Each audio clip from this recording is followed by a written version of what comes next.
இன்றே டவுன்லோட் செய்து உங்கள் ஃபேவரட் ஷோக்களை என்ஜாய் பண்ணுங்க. ஹலோ அம்மா பூமி, சொல்லுங்க ஆண்டி. உன்கிட்ட கொஞ்சம் பர்சனலா பேசணும்மா. பக்கத்துல இருக்க பெருமாள் கோயிலுக்கு வரியாம்மா? என்னை காதலிக்கிற விஷயத்த அம்மா கிட்ட சொல்லிட்டேன்னு சொன்னாருல்ல, இப்போ இவங்க அதை பத்தி தான் கேட்பாங்க.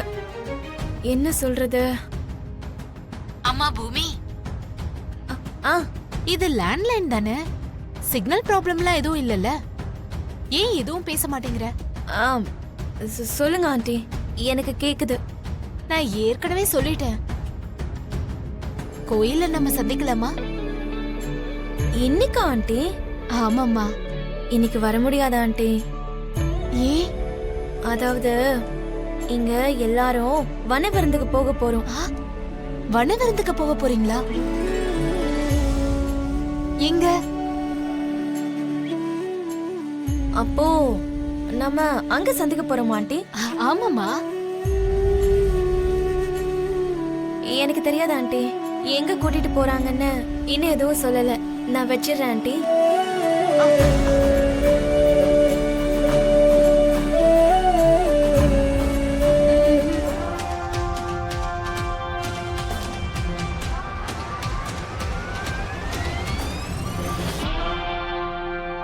அம்மா, நான் ஆபீஸ் கிளம்புறேம்மா.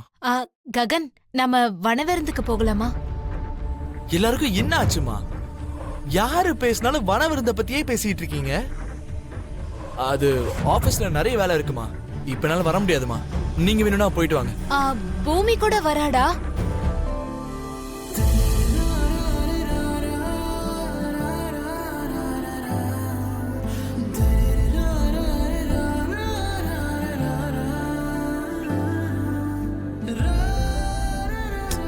ஆனா என்ன, அவ எங்க போறான்னு தான் தெரியல. தெரிஞ்சா நாங்களும் அங்கேயே போலான்னு இருக்கோம் அண்ணா. டைகர் கேவ்க்கு.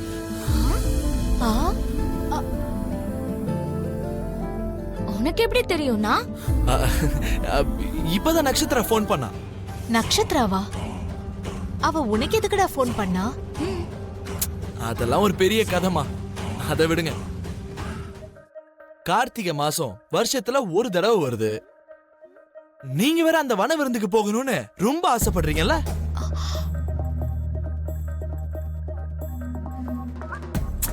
ஆபீஸ் வேலை தானேமா, அத நாளைக்கு கூட பாத்துக்கலாம். நீங்க போங்கம்மா, போய் ஃபுட் எல்லாம் அரேஞ்ச் பண்ணுங்க. நானும் போயிட்டு ட்ரெஸ் சேஞ்ச் பண்ணிட்டு வந்துடுறேன். சரிண்ணா, நாங்க போய் சீக்கிரம் சமையல ப்ரிப்பேர் பண்றோம். சரி.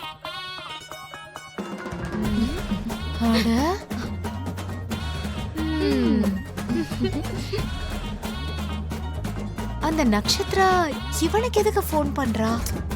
எதுக்கா வேணா இருக்கட்டும், நமக்கு என்னமா? அண்ணன் நம்ம கூட வரதுக்கு ஒத்துக்கிட்டான், அது போதும்.